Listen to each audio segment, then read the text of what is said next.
बिस्मिल्लाहिर्रहमानिर्रहीम।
क्लिक करना है तो आपका आईपी एड्रेस कॉपी हो जाएगा।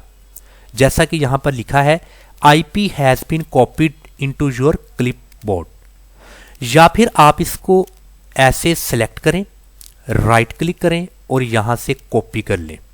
कॉपी करने के बाद गूगल एनालिटिक्स में आएं और यहां पर आप इसको पेस्ट कर दें।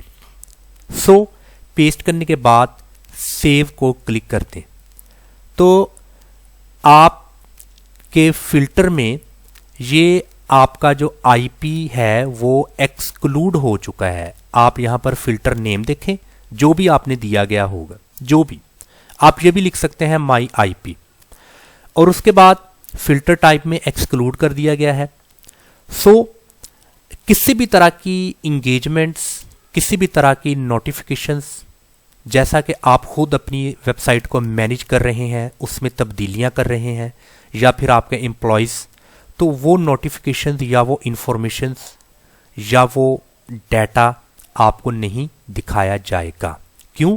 क्योंकि आपने आईपी को यहाँ से एक्सक्लूड कर दिया है।